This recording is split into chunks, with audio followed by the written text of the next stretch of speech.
Kadang ya, kalau kita lagi ngomongin soal kasus pembunuhan paling sadis, yang otomatis kebayang di kepala kita itu pasti pelakunya itu laki-laki. Bener nggak? Kita nggak bayangin sosok yang dingin, kejem, badannya besar, atau psikopat pinter yang penuh perhitungan kayak di film-film thriller.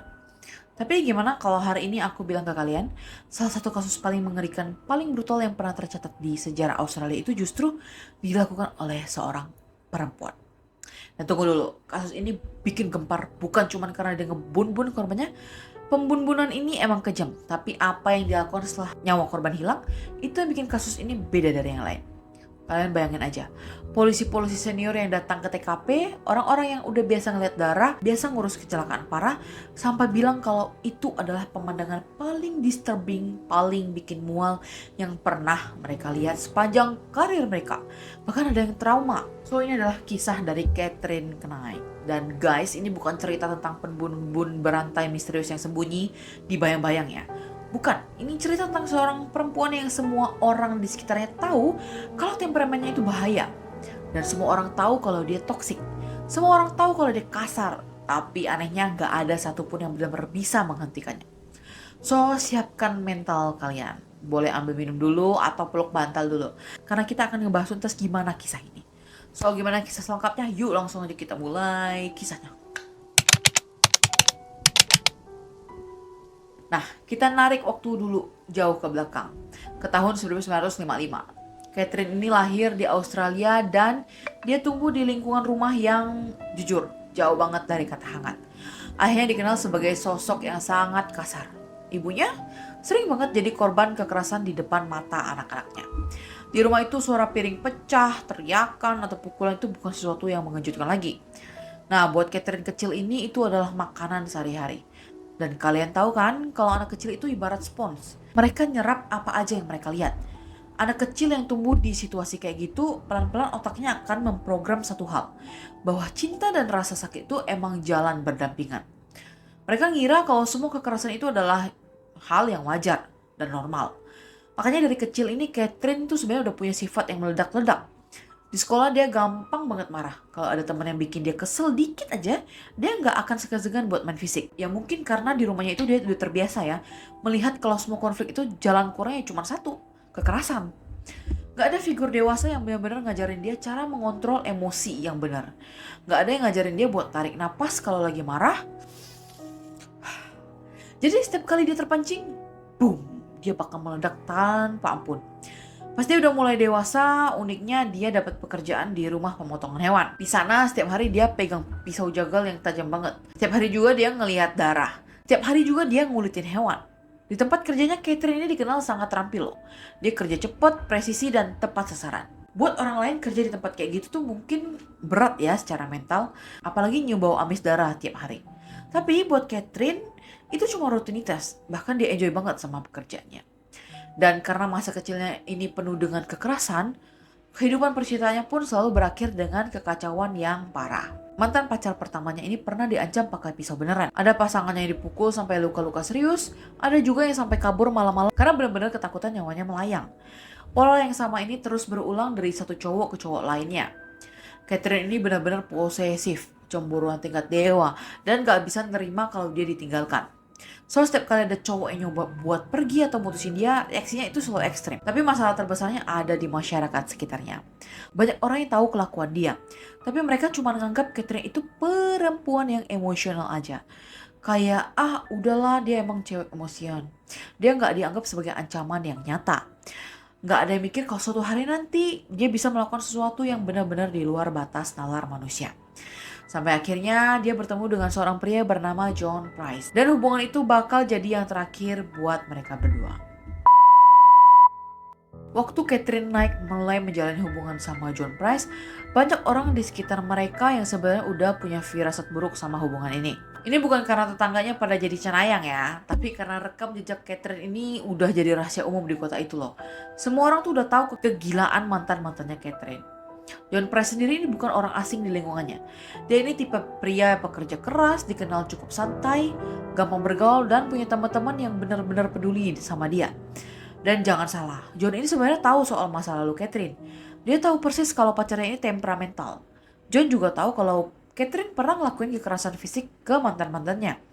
Tapi ya gitu, seperti layaknya toxic relationship pada umumnya, semuanya terasa baik-baik aja di awal. Di depan orang lain mereka berdua terlihat kayak pasangan normal. Bahkan beberapa temannya bilang kalau semenjak sama John, Catherine tampak lebih stabil, lebih tenang, seolah-olah kali ini si Catherine ini benar-benar udah berubah nemuin cinta sejatinya. Tapi tebak apa yang terjadi? Pelan-pelan sifat aslinya yang lama mulai muncul lagi. Catherine mulai cemburu, dia mulai mengontrol hidup John, dia mulai mempertanyakan setiap detail kecil. Kalau John pulang kerja terlambat, beberapa menit aja dia marah besar. Kalau John kelihatan ngobrol sama perempuan lain, apalagi rekan kerjanya, dia bakal ngamuk. Bahkan kalau John lagi capek dan cuma minta waktu buat me time atau pengen sendirian, itu dianggap sebagai sebuah penolakan besar buat Catherine. Bener-bener posesif dan toksik sekali sih ini. Dan buat seorang Catherine Knight, penolakan adalah satu hal yang paling gak bisa dia terima dalam hidupnya. Beberapa kali tetangga sampai dengar suara pertengkaran mereka dari luar rumah. Bayangin betapa besarnya perkelahian itu. Bayangin betapa besarnya suara perkelahian itu kan. Tetangga tahu ada yang gak beres. Teman-teman Jun juga sadar kalau hubungan itu udah sangat-sangat gak sehat. Bahkan di satu titik John sendiri pernah curhat ke teman dekatnya. Bilang kalau dia sebenarnya takut pada Catherine. Coba kalian bayangin deh, seorang pria dewasa pekerja keras harus ngaku ke temannya kalau dia takut sama pasangannya sendiri. Itu pasti berat banget buat dilakuin sih. Suatu waktu hubungan mereka ini sempat putus dan John coba menjauh.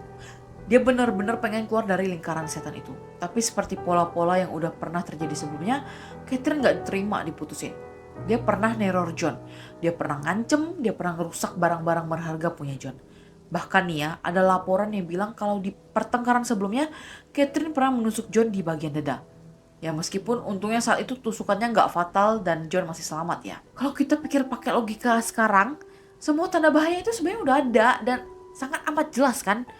Red flag-nya itu bukan cuma satu atau dua, tapi udah kayak parade bendera merah.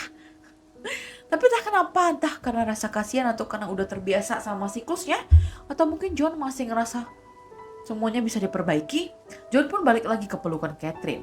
Dan di titik itulah semuanya berubah jadi kayak bom waktu yang detiknya semakin habis. Tinggal nunggu aja nih kapan meledaknya. Nah, malam itu mereka kembali bertengkar hebat. Dan pastinya tentang apa yang mereka ributkan malam itu gak pernah benar-benar jelas ya. Karena cuma mereka berdua yang tahu. Tapi yang jelas, pertengkaran malam itu bukan sekedar adu argumen biasa.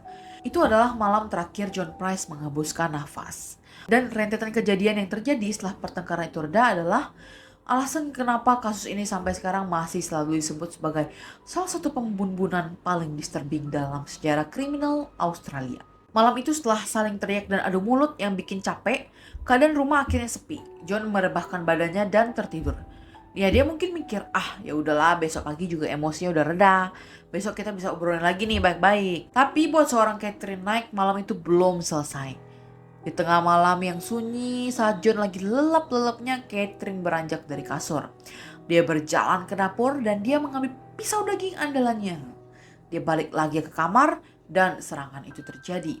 Bukan cuma satu tusukan, bukan dua tusukan, serangan itu sangat-sangat brutal. Penuh amarah yang meluap-luap. Terjadi berkali-kali. Dan dari pola serangannya seolah-olah dia bukan cuma sekedar ingin melukai atau membunbun. Tapi dia benar-benar pengen melampiaskan semua kemarahan yang selama ini numpuk di kepalanya. Ya dan malam itu John tidak selamat. Nyawanya melayang di tangannya sendiri. Tapi guys yang bikin kasus ini masuk buku sejarah kriminal dan bikin merinding seluruh Australia bukan cuma sekedar pembunuhannya. Tapi setelah John meninggal dan gak bisa bernapas lagi, Catherine ini belum puas. Dia gak berhenti sampai di situ.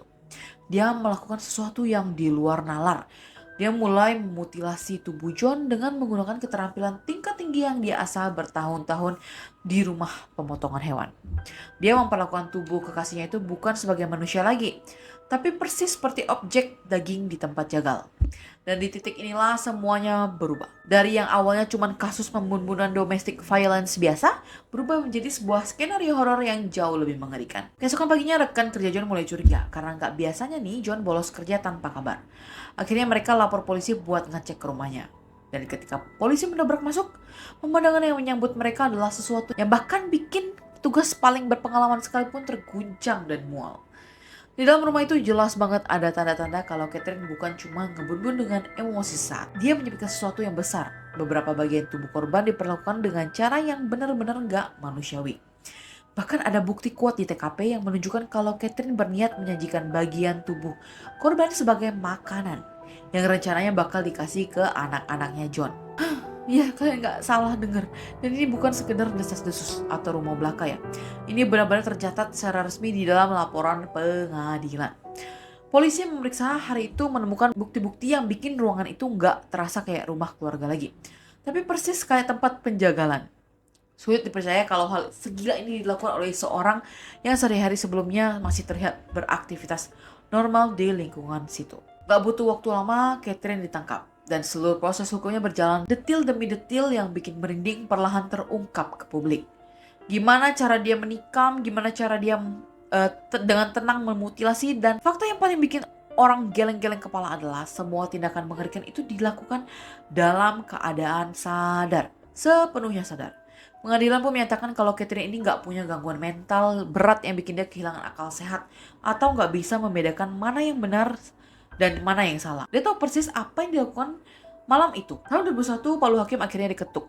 Pengadilan menjatuhkan vonis yang sangat bersejarah. Catherine Knight menjadi perempuan pertama dalam sejarah Australia yang dijatuhi hukuman penjara seumur hidup tanpa adanya kemungkinan pembebasan bersyarat. Life without parole. Artinya apa? Artinya dia akan mati dalam penjara. Dia nggak akan pernah keluar lagi untuk menghirup udara bebas. Kalau kita ngelihat kasus ini cuma dari luar aja, kejadian malam itu emang terlihat kayak ledakan emosi yang tiba-tiba. Kayak orang kesurupan yang tiba-tiba snap. Tapi kalau kita bedah lebih dalam, ini bukan kejadian yang muncul cuma dalam semalam loh. Sejak kecil ibaratnya Catherine ini udah ditanam di tanah yang beracun. Dia tumbuh di lingkungan yang penuh kekerasan. Setiap hari telinganya ini mendengar teriakan orang berantem, matanya ngelihat ibunya dipukul, dan dia merasa nggak aman dan ketakutan di rumahnya sendiri. Dan seorang anak kecil yang hidup di siklus neraka kayak gitu, secara otomatis akan belajar satu hal yang salah. Bahwa kekuasaan atau kontrol itu datang dari rasa takut. Dan rasa takut cuma bisa diciptakan lewat kekerasan. Kalian tahu kan, trauma yang nggak pernah disembuhkan itu pelan-pelan bakal berubah bentuk. Ada orang yang traumanya berubah jadi depresi mendalam. Ada yang berubah jadi pribadi yang minder dan narik diri dari sosial. Tapi ada juga yang traumanya ini berubah jadi agresif, berubah jadi kemarahan. Dan dalam kasus ini, Catherine masuk ke kategori yang terakhir. Psikolog yang bertugas membaca dan mempelajari kasusnya melihat ada pola kontrol yang sangat ekstrim di diri Catherine. Posesif, punya abandon issues atau ketakutan luar biasa buat ditinggalkan. Ketidakmampuan buat nerima kata enggak atau penolakan. Dan semua sifat ini tuh emang sering banget muncul dalam gangguan kepribadian tertentu. Apalagi yang berkaitan dengan ketakutan kehilangan dan ledakan emosi yang gak ada remnya. Tapi yang bikin kasus Catherine ini beda dari kasus kejahatan karena emosi lainnya adalah dia itu sadar guys. Dia tahu persis apa yang dia lakuin. Dia tahu kalau ngebunuh itu salah, tapi dia tetap memilih untuk melakukannya. Artinya kejadian malam itu bukan cuman sekedar dia hilang kendali saat. Ini adalah hasil akumulasi. Tumpukan amarah dan dendam bertahun-tahun yang akhirnya meledak. Dan sialnya dan kebetulannya John Price yang kena ledakan fatalnya. Dan fakta yang paling bikin hati kerasa gak nyaman pas ngebahas ini itu adalah tanda-tandanya itu sebenarnya udah terpampang nyata sejak lama. Dia pernah riwayat ngancem pasangan-pasangan sebelumnya, dia pernah bawa-bawa pisau, dia pernah ngelakuin kekerasan fisik yang parah, dia bekerja di tempat jagal, dan itu bikin dia tuh terampil banget gak sih? Tapi tiap kali dia ngelakuin itu entah karena si mantan ini kelihatan bucin dan memaafkan, atau entah karena sistem hukum pada masa itu yang kurang tegas untuk ngurusin domestic violence yang pelakunya cewek. Jadi semuanya kayak dibiarkan berlalu begitu aja. Dianggap remeh, dianggap angin lalu, sampai akhirnya malam itu tiba dan ada satu orang pria baik yang tidak selamat. Sekarang pertanyaan besar yang muncul di kepala kita bukan lagi cuman kok bisa sih dia tega ngelakuin sekejam itu? Tapi pertanyaannya adalah sejak kapan sebenarnya tanda-tanda monster itu mulai dibiarkan? Semua orang di sekitarnya tahu loh dia temperamental. Semua mantannya tahu dia pernah main fisik. Semua temannya tahu dia posesif parah. Tapi karena Catherine ini adalah seorang perempuan, banyak orang yang menyepelekan dan cuma menganggapnya, ah elah namanya juga cewek. Paling lagi emosional aja, paling lagi PMS aja gitu kan. Coba bayangin deh kalau pelakunya adalah seorang laki-laki. Berbadan besar, dia punya riwayat suka mukulin mantannya atau ngancam pakai pisau. Aku yakin orang-orang bakal lebih cepat nyuruh pasangannya itu buat kabur. Orang-orang bakal lebih aware. Jujur, diriku pun kadang suka mikir dan gak tahu kenapa ya. Kalau pelakunya laki-laki, masyarakat kita kayaknya lebih gampang nyalain alarm bahayanya. Padahal logika aja nih, mau pelakunya perempuan ke, mau laki-laki ke, ya sama aja sebenarnya. Kalau jiwanya emang ada bibit-bibit psycho atau kasar itu, udah jelas banget bahaya banget buat pasangan. Gak ada urusannya sama gender. Aku jadi penasaran banget nih sama pendapat kalian soal ini. Coba dong kalian tulis di kolom komen. Menurut kalian kenapa ya double standar kayak gini nih masih sering terjadi? Kenapa gampang abai kalau cewek yang kasar? Karena kalau kita perhatiin kasus ini tuh bukan sekedar cerita tentang pembunuhan berdarah. Ini adalah cerita tentang gimana red flag-nya atau tanda bahaya ini sering banget diabaikan karena kita ngerasa nggak enakan. Tentang gimana hubungan yang toksik itu kalau dibiarin terus bisa lama-lama bisa berubah wujud jadi tragedi maut loh. Dan tentang gimana trauma masa kecil yang lukanya nggak pernah diobati bisa berkembang jadi sesuatu hal yang sangat destruktif. Dan yang paling bikin kita merinding adalah wujud monster di dunia nyata itu nggak selalu kelihatan serem kayak monster di film. Kadang monster itu terlihat seperti pacar yang lagi cemburu, kadang terlihat seperti teman yang emang temperamennya gitu. Kadang dia cuma terlihat seperti seseorang yang memeluk kita dan bilang, maafin aku ya, aku tadi kasar, cuma karena aku terlalu sayang sama kamu. Pih, tapi pembunuhan John Price malam itu membuktikan satu hal mutlak. Amarah yang gak terkendali dan terus ditoleransi cepat atau lambat bisa berubah jadi sesuatu yang gak akan pernah bisa ditarik kembali. Kenapa sih kita bahas kasus yang dark banget kayak gini? Karena ini bukan cuma tentang membedah kronologi pembunuhan sadis. Ini jadi cermin buat kita tentang gimana kita sebagai masyarakat masih sering banget meremehkan kekerasan dalam sebuah hubungan, apalagi kalau pelakunya itu kebetulan perempuan. Sering banget kejadian di luar sana laki-laki yang jadi korban kekerasan fisik atau mental di rumahnya sendiri itu merasa malu buat speak up. Mereka milih diam. Kenapa? Karena takut gak dipercaya, takut diketawain, takut diledek kurang jantan atau dianggap lemah. Nah, dalam kasus ini John Price udah ngumpulin keberanian loh. Dia bahkan sempat bilang ke teman-temannya kalau dia ketakutan. Dan bayangin aja betapa hancur egonya dan betapa sulitnya buat seorang pria ngucapin kata, aku takut sama pacarku. Karena di kepala masyarakat itu, laki-laki itu seolah-olah tabu buat jadi korban. Dan mungkin aja seandainya rasa takut John saat itu ditanggapi dengan jauh lebih serius oleh lingkungannya, ending ceritanya bisa beda. Mungkin John masih hidup sampai sekarang. Catherine memang sekarang udah membusuk dalam penjara seumur hidup. Dia gak akan pernah bisa keluar buat nyakitin orang lagi. Tapi masalahnya, pertanyaan yang tersisa buat kita bukan cuma tentang nasib Catherine. Pertanyaan pentingnya adalah berapa banyak hubungan di luar sana yang saat ini yang diam-diam sebenarnya udah nunjukin tanda-tanda bahaya. Tapi tetap diabaikan. Karena guys, kadang kekerasan itu mulainya nggak langsung dalam bentuk pukulan atau tusukan pisau. Nggak se-ekstrim itu awalnya. Biasanya dimulai dari hal-hal kecil.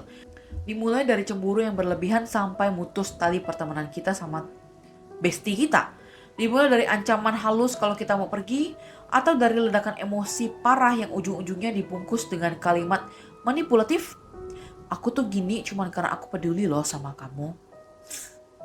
Dan kalau hal toksik itu terus-terusan kita wajarkan dan kita biarkan, hasil akhirnya bisa bermuara di tempat yang jauh lebih gelap dari yang pernah kita bayangkan. Iya, trauma kecil memang bisa ngasih penjelasan kenapa seseorang bisa bersikap sejahat itu. Lingkungan yang keras memang punya peran besar ngebentuk pribadi yang keras. Tapi ingat, trauma itu bukan pembenaran. Luka masa lalumu gak akan pernah ngasih kamu izin atau tiket gratis untuk melukain orang lain di masa depan. Catherine sepenuhnya tahu apa yang dilakuin. Dia sadar dan dia tetap melangkah memilih jalan pembunuhan itu. Dan mungkin alasan kenapa cerita horor ini kerasa begitu dekat dengan kehidupan kita sehari-hari adalah bahwa semuanya bermula dari hal yang sangat biasa. Dari sebuah hubungan asmara, dari cinta yang pelan-pelan berubah menjadi kontrol, dari cemburu buta yang berubah jadi obsesi gila. Dari rasa amarah yang gak pernah dicarikan ke jalan keluarnya. Kadang sumber bahaya terbesar dalam hidup kita itu gak datang dalam bentuk sosok orang jahat yang ngintai kita di lorong gelap. Justru kadang bahaya itu lagi duduk manis di ruang tamu kita, tersenyum menatap kita dan membisikkan kata, aku cuma marah karena aku terlalu sayang sama kamu. Buat kalian yang lagi nonton video ini, kalau sekarang kalian lagi ada di dalam sebuah hubungan yang pelan-pelan bikin kalian merasa takut atau toksik, sekecil apapun rasa takut itu please jangan diabaikan ya. Jangan tunggu sampai kata-kata kasar itu berubah jadi pukulan, dan jangan tunggu sampai pukulan berubah jadi sesuatu yang nyawamu jadi taruhannya. Karena kalau kita belajar dari banyak kasus kriminal, sebuah tragedi itu nyaris nggak pernah benar-benar datang mendadak. Tragedi itu selalu kasih spoiler atau tanda sebelumnya. Dan di ceritanya John Price ini, tanda-tanda bahayanya itu udah bertebaran di mana-mana. Hanya aja nggak semua orang mau membuka mata untuk melihatnya. Mungkin hal yang paling nyeremin seorang Catherine Knight bukan cuma tentang seberapa brutal dan apa yang dilakukan di dapur malam itu, tapi tentang banyaknya kesempatan untuk selamat yang dibiarkan lewat begitu aja. Semua pertengkaran fisik yang masih dianggap berantem biasa, semua ancaman maut yang dimaklumi sebagai emosi sesaat, semua rasa ketakutan korban yang akhirnya cuma dipendam sendirian di dalam kamar. Kita sering ketipu sama ilusi kalau sosok monster itu pasti munculnya tiba-tiba. Padahal kenyataannya di dunia nyata, monster itu tumbuh pelan-pelan banget. Tumbuh dari luka batin yang dibiarkan membusuk dari amarah yang dipupuk tiap hari. Dan dari sebuah hubungan yang seharusnya udah di-cut dari awal. Tetapi malah terus-terusan dipertahankan atas nama cinta. Dan jujur, hal yang bikin hati kita makin gak nyaman adalah menyadari kalau kita semua mungkin pernah ngelihat tanda-tanda marah ini di sekitar kita. Mungkin di teman dekat kita, di keluarga kita, atau yang paling parah tanda itu ada di hubungan kita sendiri.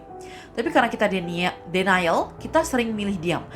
Milih berprasangka baik kalau besok semuanya akan berubah jadi lebih manis. Jadi setelah dengerin kasus ini, pertanyaan buat kita bukan cuma sekedar kenapa sih Catherine bisa setegah itu, tapi coba kita renungkan berapa banyak tragedi serupa yang saat ini sedang tumbuh pelan-pelan di luar sana. Di rumah-rumah tertutup tanpa kita sadari sama sekali. Dan kalau suatu hari nanti ada seseorang teman entah laki-laki atau perempuan yang datang ke kalian dan dengan pelan bilang kalau dia takut pada pasangannya sendiri, please kali ini jangan pernah anggap ucapan itu sebagai lelucon. Jangan pernah ledek mereka lebay atau baper.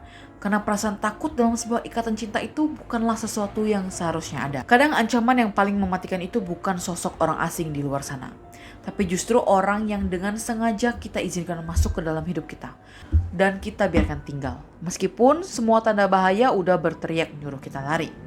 Dan satu pesan aku, gak semua cerita horor itu datangnya dari hantu, justru dari manusia itu sendiri. So, sekian dulu video hari ini. Jangan lupa like dan komen kalau kalian suka video-video dari aku. Dan jangan lupa untuk subscribe biar gak ketinggalan cerita kriminal lainnya. Bye-bye, see you in the next video.